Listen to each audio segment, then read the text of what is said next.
থাকতাম। আমাদের নেতা তো দিলীপ ঘোষ ছিলেন। দিলীপ ঘোষ সবসময় আমাদের শ্রদ্ধার পাত্র এবং দিলীপ ঘোষ সবসময় বাংলার বিজেপির কর্মীদের শ্রদ্ধার জায়গায় থাকবেন।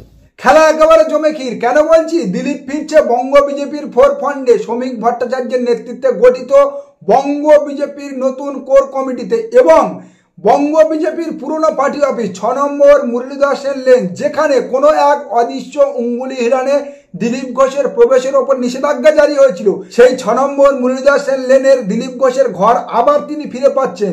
আর এই কোনোটাই কোনো কিছু চুপি চুপি নয়, সবটাই হবে একেবারে মহা ধুমধামের সঙ্গে। আগামীকাল দিলীপ ঘোষের আহ্বানে 6 নম্বর মুরলীধর সেন লেন বিজেপির পুরনো পার্টি অফিসে বিজয়া সম্মেলনী অনুষ্ঠানে। বিজেপির পুরনো অফিসে দিলীপ ঘোষ শনিবার বিজয়া সম্মেলনী করবেন।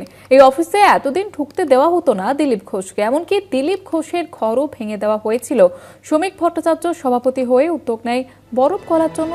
সূত্রের খবর, আবারও দিলীপ ঘোষকে কোর কমিটিতে নিয়ে আসা হচ্ছে। গতকাল শুভেন্দু অধিকারী অভিষেক ব্যানার্জিকে নিশানা করে বলেছিল, হদ কেটেছি আমরা, কই খাচ্ছ তুমি? হদ কাটবো আমরা, কই খেয়েছো তুমি? 11 সালে আমরা সব করে টোরে দেওয়ার পরে ফাঁকা মাঠে 2000 পুলিশ নিয়ে চলে এসছো হাত নাড়তে। তো বলছি শুভেন্দুবাবু আপনার কথা অনুযায়ী যদি আপনার কথা অনুযায়ী তাই হয়ে থাকে, তাহলে বঙ্গ বিজেপির হদ তো কেটেছিল দিলীপ ঘোষ, বর্তমানে যার কই খাচ্ছেন আপনি। দীঘায় দিলীপ ঘোষের জগন্নাথ মন্দির দর্শন করতে যাওয়া নিয়ে ওপর মহলে কাঠি করে ঝোপ বুঝে কোপ মেরে নিজের পথের কাঁটা সরিয়ে রাস্তা ক্লিয়ার করতে চেয়েছিলেন, কিন্তু ধর্মের কল যে বাতাসে নাড়ে তা হয়তো ভুলে গেছিলেন আপনি। দাম যার থাকে মার্কেটে না, তাকে নিয়ে জল্পনা হয়, সেই তার সেলের কথা ওঠে। যাদের দাম নেই তাদের কিনবে কে? রাস্তায় পড়ে আছে। দিলীপ ঘোষের দাম আছে, দিলীপ ঘোষের দাম থাকবে, কারণ দিলীপ ঘোষের মধ্যে কোনো ভেজাল নেই। কথাটা একেবারে বাস্তব, যদিও তা বুঝতে দেরি করেছে কেন্দ্রীয় বিজেপি। না হলে কোনো এক দল বদলুর কথায় বাদ পড়তো কি 3 থেকে 77, 7 থেকে 18টা এমপি দেওয়া সভাপতি।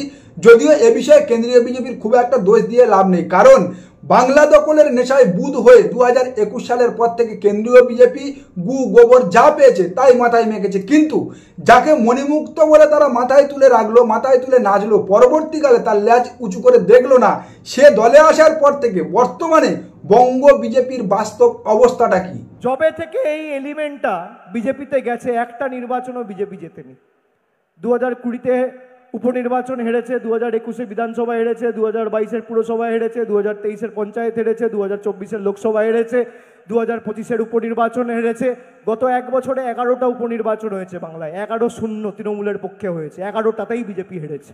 এরপরেও শুভেন্দুবাবু অভিষেক ব্যানার্জির পিছনে কাটি করছে। আর যাই হোক, অভিষেক ব্যানার্জি তৃণমূল কংগ্রেসে সক্রিয় হওয়ার পর থেকে তৃণমূল কংগ্রেসের পারফরমেন্স তো খারাপ হয়নি, তৃণমূল কংগ্রেসের আসন সংখ্যা কমেনি। কিন্তু শুভেন্দুবাবু তৃণমূল কংগ্রেস ছেড়ে ভারতীয় জনতা পার্টিতে যাওয়ার পর থেকে ভারতীয় জনতা পার্টি একটাও নির্বাচন, পশ্চিমবাংলার একটাও নির্বাচন জেতেনি, যদিও তারপরে সূচের বিচার করছে চেলুনি। এবারে যেন গোদের উপর একেবারে বিস্ফোরা।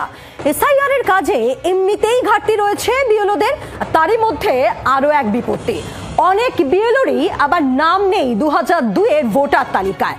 চালনি কি করে ছুঁচের বিচার করবে? প্রশ্ন উঠতে শুরু করেছে নানা মহলে। নদিয়ার শান্তিপুর ও চাকদা ব্লকের 322 জন বিএলওর মধ্যে 13 জন বিএলওর পরিবারের নাম নেই 2002-এর ভোটার লিস্টে। 13 জন বিএলওর নাম নেই 2002-এর ভোটার লিস্টে। শুনুন কি বলছে সেই বিএলওরা নিজে মুখে। নেই, পরিবারের নেই, আমার বাবা মার নেই, মা মারা গেছেন। বাবা আছেন, বেঁচে আছেন। বাবার কোথায় ভোটার লিস্টে নাম ছিল?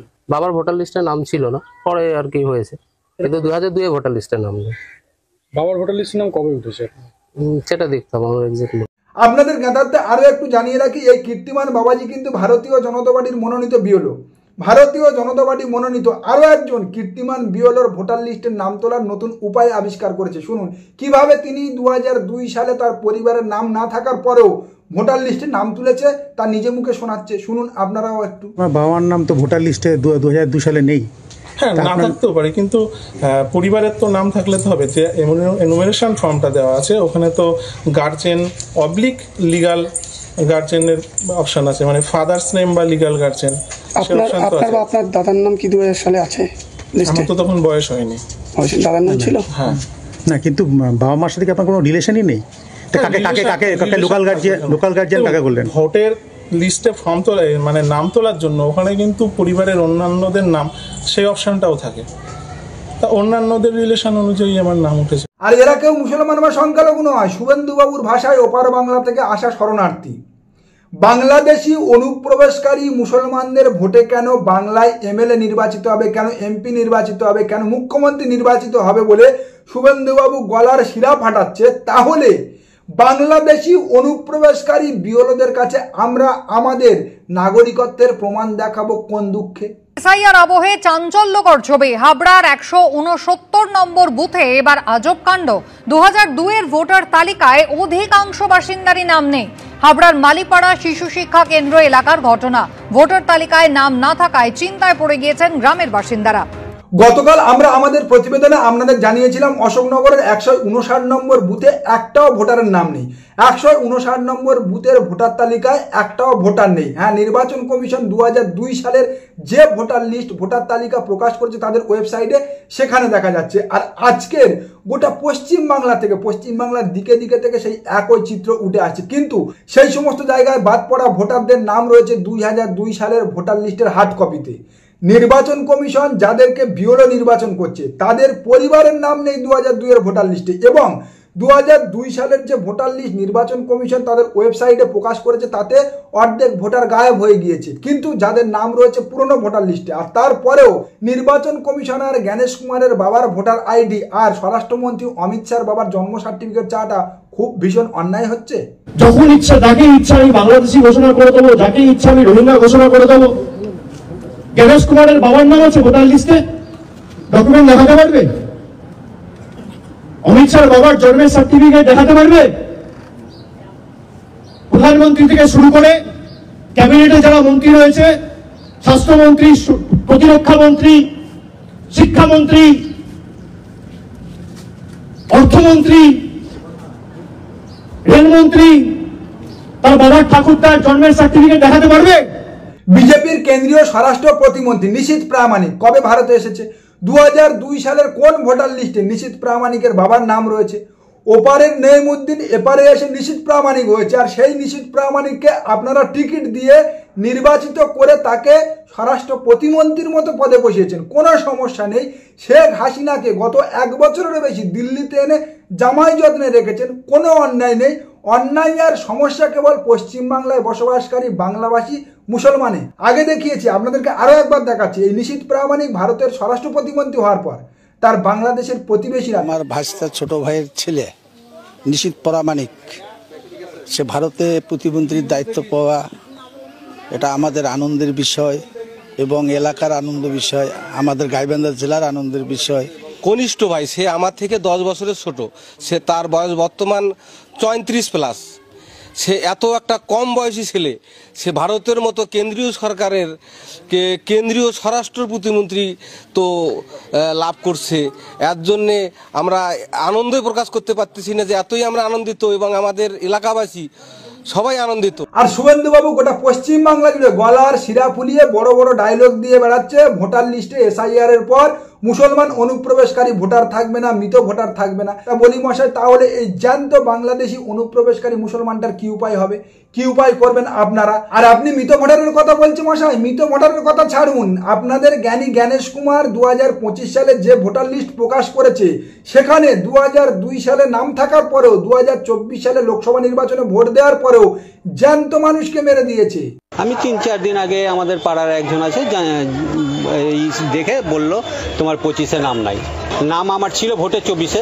তখন ডিলিট দেখাচ্ছিল না, এখন কি দেখাচ্ছে? এখন ডিলিট দেখাচ্ছে। কি করে? আমার বাবা মারা গেছিল, বাবার নাম না কাটতে ছেড়ে আমার নাম কেটে দিয়েছে।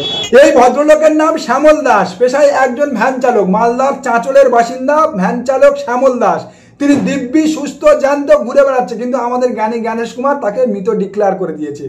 রাহুল গান্ধী গত 2 মাস আগে যে তথ্যগুলো প্রকাশ করেছিল, নির্বাচন কমিশন যেভাবে মৃত ভোটারকে জ্যান্ত আর জ্যান্ত ভোটারকে মৃত করে এক ভোটারকে 4 জায়গায় ভোটার লিস্টে নাম তুলে দিয়ে ভারতীয় জনতা পার্টিকে সুবিধা করে জিতিয়ে দিয়েছে 2024 লোকসভা নির্বাচনে। আজ এসআইআর এর সময় পশ্চিমবাংলায় সেই তথ্যগুলো কিন্তু অক্ষরে অক্ষরে মিলে যাচ্ছে। নির্বাচন কমিশন 2024-এ কয়েকটা জায়গায় ছোট্ট করে টেস্ট করেছিল, কায়দা কাজে লেগে গিয়েছে। আর সেই কায়দা দিয়ে দীর্ঘমেয়াদী ক্ষমতা ধরে রাখার জন্য বাবাজি এসআইআর লঞ্চ করেছে। বিহার এসআইআর 65 লক্ষ নাম বাদ পড়েছে, কারণ জানাতে বাধ্য নয় নির্বাচন কমিশন সুপ্রিম কোর্টকে জানিয়েছে। বিচার চলছে, মামলা চলছে, তাই বলে বাংলায় তা প্রশ্রয় দেওয়া যাবে না। বাংলার সমস্ত ভোটারকে জাগ্রত হতে হবে, এসআইআর সফল হোক। কিন্তু এই এসআইআর এর পিছনে যে চক্রান্ত নির্বাচন কমিশন ও কেন্দ্রীয় বিজেপি এঁটেছে, কেন্দ্রীয় সরকার এঁটেছে, তাকে ঝাড়ে মূলে নিপাত করে এই পশ্চিমবাংলার এসআইআর এ পুঁতে ফেলতে হবে। দিলীপ ঘোষ ফর্মে ফিরছে। এসআইআর যত আগাচ্ছে তত হিন্দু, রাজবংশী, মতুয়া, আদিবাসী সম্প্রদায়ের নাম বাদ পড়ার সম্ভাবনা প্রকট হচ্ছে। তার সঙ্গে যদি পশ্চিমবাংলার জনগণ জাগ্রত থাকে তাহলে ওনার ওই 1 কোটি 1.5 কোটি নাম বাদ পড়ার তত্ত্ব মায়ের ভোগে চলে যাবে। খুব শীঘ্রই ওনাকে করতাল হাতে নাম গান করতে বেরোতে হবে। করতাল হাতে ওনার বাকি জীবনটা নাম গান করে দেখার সৌভাগ্য পশ্চিমবঙ্গবাসীর হবে। নমস্কার, আজকের প্রতিবেদন এখানে শেষ করলাম। দেখা হচ্ছে আগামী কোনো প্রতিবেদনে। আমাদের প্রতিবেদন সম্পর্কে আপনাদের মতামত অবশ্যই জানান আমাদের কমেন্ট সেকশনে। সবাই ভালো থাকবেন।